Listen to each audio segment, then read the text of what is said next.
Hello, everyone. Welcome to the Dr. Sophia Podcast. I'm an ObGyn practicing for over 15 years in my native New York City.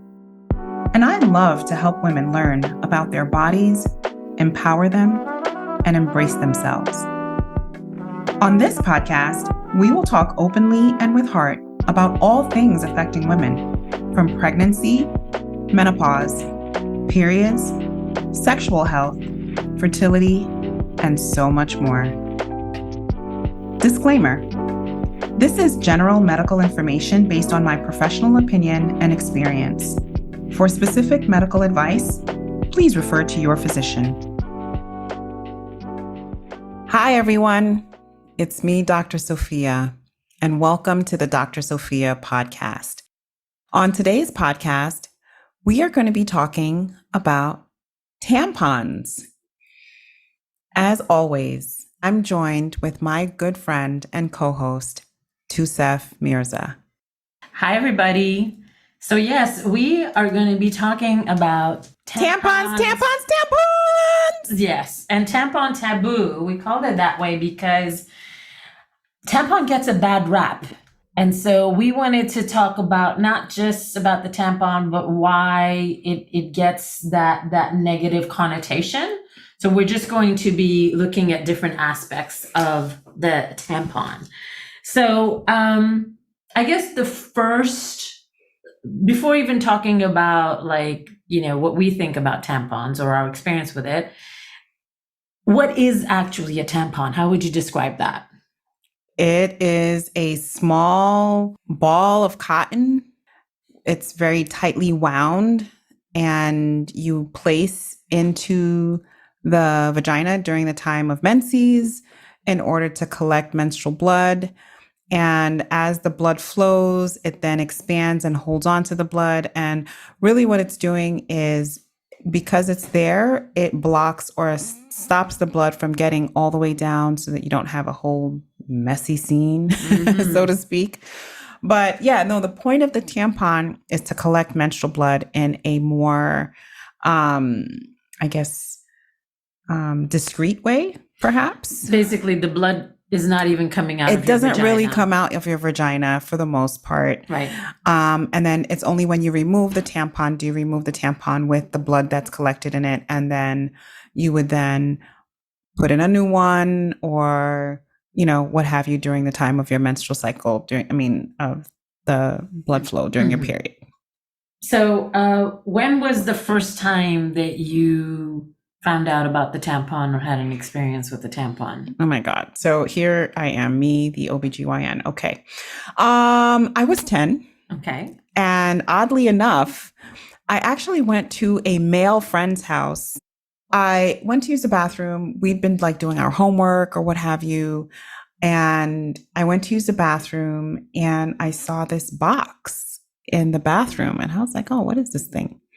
And so I hate to say this, but I stole one. You just took one? You opened the box and just took it? I just opened the box and I took it because I was like, what is this thing? And I remembered bringing it home and, being all secretive, going into my bathroom to try to open it and then figure out what it was, because I'd gone on a school trip and someone had mentioned the word or the concept of a tampon. Okay. And so when I saw it at my friend's house in his bathroom, because his mother used tampons, I really wanted to know what it was. So you knew it was a tampon? I'd heard the word. Okay. And you probably saw it written on the box or something. And I saw it on the box. Got it. So then you went home, you did the dissection, and what was your impression? So it was a Tampax brand, first of all. Okay. And it had an applicator. It was a cardboard box applicator. Yeah. And then, so I was like, okay, now that I open it up, I see the board thing, and I'm still I'm totally confused. I don't know what the hell is that about. And then the applicator has a way you can push up. So you have to push up the tampon through the board, which all makes sense, of course, now to me, in order to dislodge the tampon into the vagina. So you use the applicator as an introducer to introduce the tampon into the vagina, and then you push it up into the vagina. But okay, but I didn't know any of this as a child, right? And I opened the thing up and I was like, what the hell is this thing? What's the point? And then, of course, I put it in a thing of water. I tried to like flush it and I got all scared because I was like, oh, it's going to mess up the toilet. It's going to get stuck. And the thing expanded. I didn't understand. Oh, it was a mess. It was a complete and I didn't ask anyone. I wouldn't dare ask my mother what the heck it was. I was just too nervous about getting in trouble. So the taboo was already working on you. So I had tampon taboo from the get-go. From 10. There's my story. Yeah. I don't remember like the first time I encountered the tampon, like having a conversation about tampon, but I remember that when I was 13, I had started my menstruation maybe the year before or that year, and I had to go swimming. And so it's a little hazy, but I didn't know how it came to be. But anyways, I had tampons in the bathroom, I think that my mom bought for me. I think I stayed in that bathroom for an hour and a half because I just didn't know what to do. And so my mom never used a tampon in her life. And she was just like, well, just read the instruction. But then you open up and you look at the diagram and it looked like an alien or something that was like drawn up. I had no idea what the drawing was trying to communicate. Like what is that? Is that a bum? Is that, which is the front, it was just so confusing because I don't know how, anatomically a vagina looks. So I have no clue. And so I finally, and it was so scary to insert something inside of me that was so mysterious. Like that place is so mysterious for women because we don't see it. That's true. That's true. And you have to push it inside of something you've never seen. And for many actually have never even felt. Exactly. So now not only am I like figuring out stuff down there, but then I have to insert in a way. And I remember and you have to leave it there. And then I have to leave it there. And I didn't understand. Mine was a plastic applicator. And then I said, okay, but I don't understand like how. So the plastic is not supposed to stain me, but right now it's on top of the thing. And so I just push it and then it'll stain my hand. I just didn't understand that concept. I thought it was all going to go in. As you can tell, this was like quite an ordeal.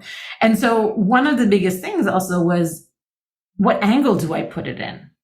Do I put it in straight up, almost horizontal, 30 degrees, 45 degrees. And so I tried different ways. Well, I didn't push it all the way through, but I was trying to see, where there was a little bit of a more, I guess, facility for it to happen.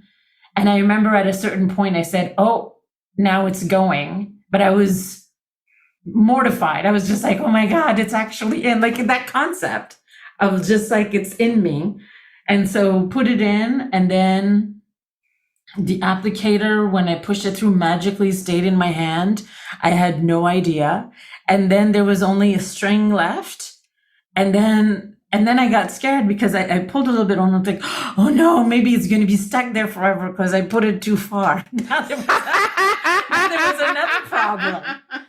I was like, oh no, now what am I going to do? And I was just like, you know what? It's in. I got to go do the swimming. Let's just hope the damn thing comes out later. Oh my gosh. It was really scary. So that was my first experience. It wasn't really great. And yes, it did come out. I don't remember that part. I just remember the traumatizing part at the beginning of doing this. But I want to talk a little bit about this because it's true, boys, when they're growing up, they see their penis and everything. Yeah, we don't. We don't touch it. They literally have to like hold it to pee. Right. Like we wipe ourselves, but we don't really have to do anything when we pee, it just happens. So we don't have a very intimate and personal connection to our vaginas, and certainly and to the opening of our vulva that is the vagina, right? Because the vagina is the tunnel, it's the tube. Yeah. Okay. It's inside. All the things outside are the vulva, the lips, what we call the labia, and then the clitoris. Those are all parts of your vulva, which we, collectively call the whole thing the vagina. Mm-hmm. But the actual vagina is the tunnel, the tube, the hole, and going inside that goes towards your cervix and your uterus. Right. So nonetheless, the concept of the tampon, my experience, like I said, so I had that experience when I was 10. And then my next experience of thinking about a tampon was with my best friend from middle school. And I went to her house, and again, I saw the blue box, and I was like, whoa. And I don't remember how old I was. Maybe I was 12. And for myself, I actually went through menarche, or my first period, when I was 11. Woo, I can't believe I'm announcing that to the whole world. But, I was 11 and a half when I got my period, and I used pads. That was the conversation. It was never a thought in my mind, the concept of using a tampon for under any circumstance, swimming, no swimming, running, athlete, no athlete. It didn't make a difference. There was nowhere in my culture, like in terms of my family, my mom, my aunts, my cousins, I knew no one personally who actually used a tampon until I met this friend, and I went to her house, and she used a tampon, and I thought it was crazy. And I was just like, oh my God, you do this? Are you kidding me? Like, are you How gonna? Old was she? We were 12. Oh, both of you were 12. Yes. Okay. And so the thought process in my mind was like, she's doing something that's going to hurt her. Like, like this must be, how does she do this? And why would she do it? And why? Like, this sounds, I don't know. I was like you, completely mortified about the concept, but I still never asked anyone or really talked about it or tried to figure it out. And so it's not like we had the internet. And then that would be years before I would even think about it. And I myself, I don't think I used a tampon until after I had my first child. Are you serious? I swear to God. I'm not kidding you. So you were how old? 22. Yeah, totally. So did you start med school at 22? No, I started med school at 25, 26. 26. Mm-hmm. Okay. Wow. Okay. Wow. So I was really early then. I was at 13. Well, and let me tell you, it's interesting because now it doesn't seem weird at all. And I have young girls who come in and who've been using tampons or what have you. But the reality is that there's still a lot of questions around it or a stigma around it. Oh my God, am I going to lose my virginity because I tried using a tampon? And that's a real question. And it brings me to another story, since I've been an OBGYN, I had an actual patient who was having what we call contact dermatitis. She was having an irritation that was happening every month. And I said, it's the pads you're using during your period. So where was the irritation? Was on her vulva, on the outside lips, on the labia of her vagina. And I said, you are allergic to the pads you're using. Have you ever thought about using a tampon? And her reaction, it brought me back to this conversation that we're having. And me, the 12-year-old, was like, oh my God, where does that go? What are you doing? What are you thinking? What are you saying? How can this be? What are you asking me to do? Was the look on her face. And I said, it's going to be okay.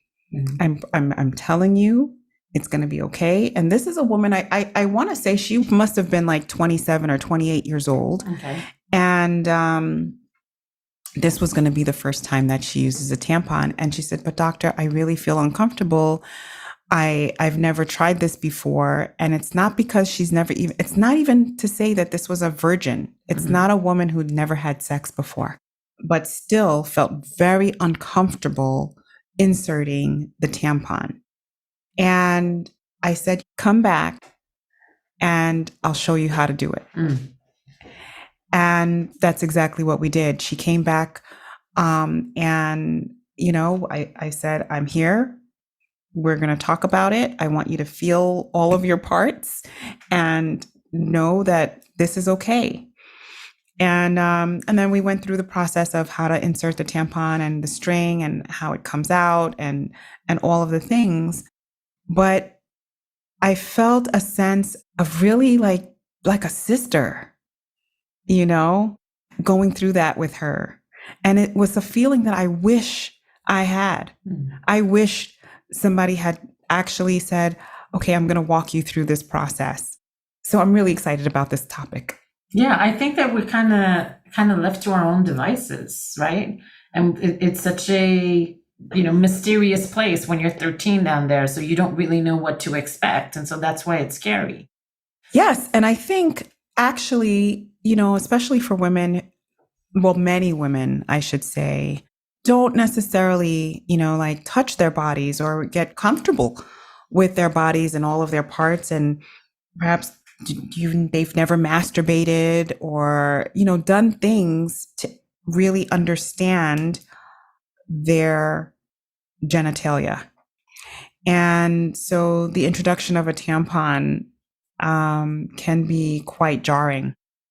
Like I said, in my family, I didn't know anyone who used it. My mom certainly probably never used a tampon in her life. And, we're talking about a woman who's, of Haitian descent. She came, not just descent, she came straight from Haiti to this country. So that's part of the thing in terms of the taboo, is that some of it is cultural, that it's less accepted culturally in different societies. Parts of the world, yes. And then also, it can be also from a religious perspective. Definitely. Because people might think it's obscene, and also from a virginity perspective and right. losing your hymen. Right. So that somehow it's breaking your hymen, or that it makes you all of a sudden no longer a virgin because you've inserted something into your vagina. So let's talk about that. So let's talk about it. No, absolutely not. Your virginity has to do with you and a partner or a person that you first have intercourse with. That is the concept of losing your virginity. It's the whole concept of intercourse. And so inserting a tampon does not make you no longer a virgin. That's two separate things. But what about the thinking that it's breaking the hymen? Yeah. The breaking of the hymen can happen so many ways, so many times. So the amount of 12, 13, 10-year-olds, 9-year-olds, 5-year-olds, 20-year-olds that I have seen in the ER because they had a bike accident, they were doing gymnastics and fell on the beam, or injured themselves because of whatever the accident that may have or could have impaired and impacted their vagina, is enormous. Okay. There are just so many ways in which a woman, a girl, a young lady can actually disrupt the hymen. So that has absolutely nothing to do with sex. And so that concept of losing your virginity and that equaling the hymen is so false. And it's why, imagine that in some cultures, that if a woman doesn't bleed when she has to show proof that she was a virgin. And the only way to prove that is to have bled, because of quote unquote breaking the hymen after intercourse. And that doesn't always happen. First of all, the vagina is elastic, and it can be that a woman is a virgin, but her vagina is more accommodating. And so therefore the hymen doesn't necessarily break. Where is the hymen exactly? The hymen is the folds of the vagina at the very entrance of the vagina, what we call the introitus. I wish I wasn't just on audio so that I could give you the visual, but if you just imagine putting your fingers together as if you were clasping them in front of you, and the hymen is just like leaves of the vaginal tissue that kind of fold in together. But there's definitely an opening and some give to that. That's why we are allowed to have menstruation pass through and things like that. And why a tampon can actually be placed inside of the vagina, because those leaves or those edges of the vagina that form the hymen are malleable or can stretch. So it's not that you're piercing through it, but it's like it's elastic. And so it can. Yes. It can be obviously a little bit more tense, especially in young women, young girls. But after you've passed through puberty, the vagina has a lot more elasticity. And which makes sense because the body naturally is preparing itself for reproduction. Okay, so let's talk about something else. Like, can a person be wearing a tampon, like even when they're sleeping, for example? Like, can they just wear tampons and not wear pads and just wear tampons all the time? Yes, women can certainly just wear tampons if they have a menstrual flow that is not too heavy. And so it is absorbed solely by the tampon. Then some women only wear tampons and they don't wear any like panty liners or pads along with it. They just wear their underwear. Okay. And then perhaps they may change their tampons more often, so as not to have any accidents where, there's a potential that you can leak around the tampon or if the tampon is too full. But just like a pad, you should be changing your tampon, every couple of hours. I would say on average, most women probably change in a day about 4 to 6 times a day. 4 to 6 times? Yeah. Okay, I was doing it wrong then. I was maybe doing it twice a day. Well, we've evolved also. So, they have like the super absorbent, and that includes both tampons and pads. But I would say on average, if a woman, I can gauge perhaps what their blood flow is, how heavy a period is, if they've changed their pads, let's say 4 times a day, or if they've changed their tampon about 4 times a day. To me, that's a average, normal flowing period. Now, if they tell me I've got to use a tampon every hour because it's fully soaked or what have you, then that is alarming to me. And that lets me know that this is a woman who has a very heavy menstrual flow and we need to talk about it. The thing that's tricky about tampons is because, when you have a pad, you can see when it's time to change it because you see it. But it was always difficult to gauge. I'm pretty much menopausal now, so I don't really have periods, and hence this is why I'm talking in the past. So free to talk about it too? Yeah. But how do you really gauge the flow? Because you can't really feel it.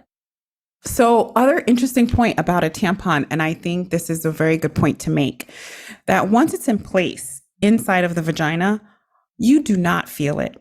You do not feel it. You are able, and that's the reason why it's typically, women think about using a tampon for exercise or to go swimming or to do some activity where if they are having their menstrual flow, that it doesn't get in the way of how they have to feel in their clothes or in the activity that they're doing with, let's say, a pad. And so just having the tampon in place should not be uncomfortable. It should not hurt. It should not cause any discomfort. And when you take it out, typically it's going to have collected the menstrual flow and it expands a little bit sometimes, or is at least what we do expect to happen. And then it kind of slides out. You're able to discard it and then that's it. But it's up to you as the person to kind of gauge what your flow is like. And sometimes that takes time to figure that out, knowing what your light days are, what your heavy days are. I would say on average, women really shouldn't go more than about 4 to 6 hours with a tampon in place. Okay. Because I know there's different, I don't know if all brands are like that, but I know that there's different like sizes, like depending if you have a heavy flow like I or said, light it's flow. definitely evolved Yeah. over the years. Before I don't think there was such a thing, but now you have like 3-4 sizes. Like, is there a gauge of if it's, sorry if I'm being graphic, but if it's like fully soaked, does it mean that I should have taken it out before because it shouldn't be that way? You know, like, is there I think a good gauge is if you're having any leakage. Okay. It's probably a good gauge to know, okay, maybe I've left it in a little longer than I should have, or maybe this is not the size tampon that I should be using based on the day of the flow that I'm having. Mm-hmm. Although most women, and I think this is appropriate, that they use like a panty liner along with their tampon. So that way the panty liner will then, if they have any accidents or leakage or around the tampon, or it's too full and you don't, like you said, you don't necessarily feel it. Mm-hmm. And you can't see it, at least you'll see evidence of it's probably time for me to change my tampon because you see the evidence of some leakage onto a panty liner or a pad. You have to know your body. Mm-hmm. You have to know what's going on with your period. And that should be able to help you to understand.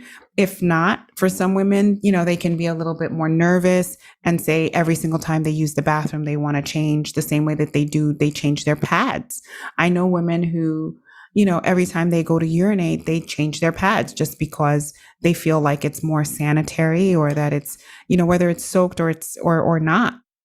I do think that it's more comfortable, especially when it's coming out, if it does have some of the flow on it. Yeah, because if the tampon is still very dry, then it can be a little bit uncomfortable when it has to come out. Yeah, that's what I was going to say. If you take it out too soon, this is why you need to know your flow.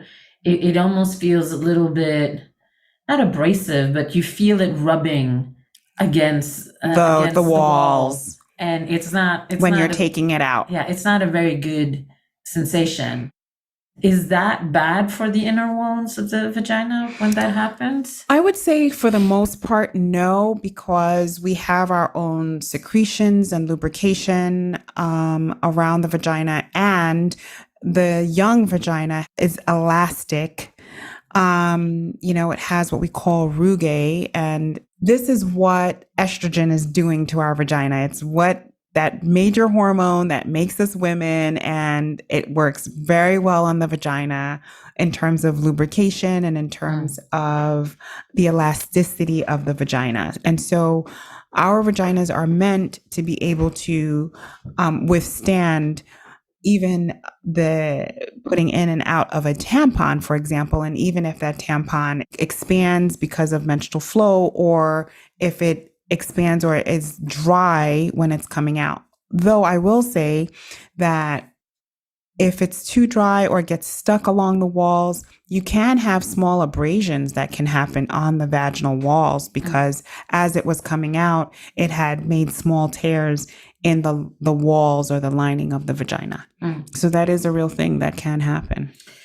So in that same vein, since you said that the estrogen actually helps sort of the lubrication for women who are getting older, where you have less estrogen, yes, and you have drier walls, then is that more of an issue with tampons? Well, mind you, by that point, you're probably maybe not menstruating. No, but you know something, remember perimenopausal women, they go through these, you know, long periods, you know, months at a time where they don't have a period. It could be 3, 4, 5 months. And then all of a sudden they get a period. Or the vaginal dryness can be there even while you're getting regular periods. And so the changes that are happening at the level of the vagina during perimenopause, you can experience a lot of those symptoms. The changes, the loss of the elasticity of the vagina and the dryness can be happening there. And so, yes, it could make using tampons perhaps during that time a little bit more difficult. Okay. And does it matter if, for example, you put the tampon in and maybe you didn't push it all the way that you usually do, like the placement of the tampon in the vagina, if it's... That matters. And I'll tell you why. Okay. Because when the tampon is too low and it's near, let's say, where your urethra is, that's where you have a lot more nerve endings, and it's going to feel a lot more. You may have some discomfort, or you'll just actually feel it there, or at the level of the hymen, or what we call the introitus, is where if the tampon is sitting there, then you will feel it. If the tampon is past that point, that's where inside of the vagina, you will not feel that the tampon is actually in place or is sitting there or in there. Okay. And so that is the correct. And that would be the correct place. So you want to get it past the point where you still feel it. You should not still feel the actual tampon inside of your vagina. And while we're talking about this, with the tampon being in place, it's so important that, I know we said it a few minutes ago about the concept of how long it should be inside. Why is that important? Because you can put it in and literally forget it. That has happened. I've had women who've come to me, and sometimes it's quite embarrassing for them because they come in to see me and they're like, oh, I'm here for my pap smear. Completely forgot that they left a tampon inside, and they say, oh, Dr. Lubin, I don't know, I have a little bit of a smell, or I have, I don't know what's going on. And they completely forget that 3 days ago they had their period. And there may be a tampon left in there. And they may not see the string, or the string is short, or it's coiled up inside of the vagina. And so these things happen. And I'm happy at the times when they come in and I'm able to take it out and all is fine. But it can lead to a very, very serious condition called toxic shock syndrome when the tampon is left in place for too long. The toxic shock syndrome is a bacteria actually that is normally on all of our skin, but when left with all of the nutrients and the juices of the blood that's there, and it's just sitting there for hours and hours and hours, or even days on end, can lead to this very, very serious illness. The bacteria comes from where for the toxic shock syndrome? It's staph. It's a staphylococcus and that can come from it comes from our skin. Staph is actually, it's part of what we call our normal flora. Mm-hmm. It lives all over our bodies. So it's inside the vagina. It just naturally lives inside the vagina? It can be inside of the vagina. Okay. And so when you have a tampon, is it because of the fibers of the tampon that enables It's not necessarily because of the fibers, though it could be, just because the fibers allow the blood and everything obviously to sit there and stay there. But moreover, it's just timing. Mm. It's really more of a time issue. And there are also different types of staph, and it's the release of the toxin. So it's when the staph have multiplied to a critical point where it is then releases this toxin that then causes the toxic shock syndrome. Okay. So yes, in our vaginas, we have to remember we have a multitude of bacteria actually, and it's part of what we call normal flora, meaning all of these little bacterias that actually help keep the vagina healthy are in competition with each other, and they keep each other in check. Mm-hmm. But under the right circumstances, then, a bacteria is allowed to overgrow. And in this particular case, we're talking about staph. Mm-hmm. Now, staph is not something that's necessarily in large numbers in the vagina, and actually is more on the skin or on the surface. So it's probably actually really coming from, it gets introduced inside of the vagina as you're placing your tampon. Mm. But nonetheless, it's not because it can't be in the vagina. It's just the fact that if it's allowed to overgrow to a critical point. Mm-hmm. And when you leave the tampon there for so long, and again, like I said, with the blood there, creates the environment over time where you can develop this very serious condition. What are the first signs of fever, chills, pain? That comes to you pretty quick. And it actually happened. You can go from being totally fine to totally not fine within 12, 24 to 48 hours. And so if a woman if you know that she was on her menses, someone who gets really, really sick, fever, chills, pain, GI symptoms like nausea, vomiting, diarrhea, and develops a rash also can happen in toxic shock, then there's a thought process that needs to be, could there potentially be a stuck tampon, a tampon that's been there for too long, and that kind of thing. Now, granted, I don't want to be an alarmist. Mm-hmm. The vast majority of women who use tampons are not going to get this. Right. And even though I've just told you, I've had women who have come to see me even days later because they're coming for something that's routine, or they feel like, oh, I'm having a little bit of a smell, I don't know what it is, only to find out that they had a tampon that they didn't remember or didn't think about that was left inside. And they were not sick. They did not get toxic shock.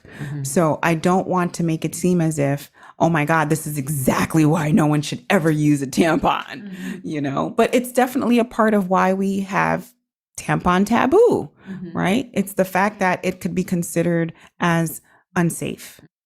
Now, I do want to mention the fact that toxic shock syndrome can happen having nothing to do with a tampon and having nothing to do with menses at all. Because like I said, it's typically caused by staph, and it's the staph that releases a toxin, and staph is all over our bodies. It's on our skin, it's in our noses, it's in our mouths, it's everywhere. And so it's just a matter of the staph being allowed to overgrow in a specific area of the body that can then lead to toxin release and then cause toxic shock. I think there's more awareness now of toxic shock. I feel like in the past, when I was growing up, that wasn't really something that I knew about. I definitely think there's more awareness because the numbers of, it's certainly around menses or the concept of menstrual toxic shock, that number has decreased pretty dramatically of women presenting with that because of that. We're not saying that we're pro tampon or against tampon. We're just saying that tampon is one option. It exists. Yeah. It exists. It's not something to be fearful of. Right. I think really what we're saying is that there's so many things that women have to think about, and especially around their period, and just do the thing that's more comfortable for you. So the point of the matter is, know your body, know what's good for you, what's good and appropriate at the time, and that a tampon is an option. Yeah, it's okay. It's okay. Yeah, hopefully we have dismantled some of the taboos so that people can make decisions that are really focused on them in terms of what works specifically for them. Definitely. So actually, I just want to, before we close, give a few statistics, which are pretty interesting. Menstrual products that are used in the United States. So 50 to 60% of women use pads. 30 to 40% of women use tampons. 5 to 10% of women use menstrual cups. And now something did not exist when I was early getting my period, something called period underwear. 5 to 10% of women use those. And reusable cloth pads. I'm sure this is the thing that my mom and my grandma probably used at some point in their lives, but the concept of reusable cloths, 1 to 5% of women use those. And so again, just letting you know, you have options. There are things that we can use during our periods that are convenient and in line with us and our bodies. So in closing, I actually wanted to read an excerpt from a poem written by Tanea Jill Mill, and it's called Nothing Bloody. Men joke about it. Even we women feel ashamed. But one thing is clear. There is nothing profane or to be blamed. Be proud of your blood cycle. Talk about it freely. I hope that's what we did today. I hope that's what we did today. We talked freely. Until next time, thank you for joining us on the Dr. Sophia Podcast. This is general medical information. based on my professional opinion and experience. For specific medical advice, please refer to your physician. Until next time, embrace your body, embrace yourself.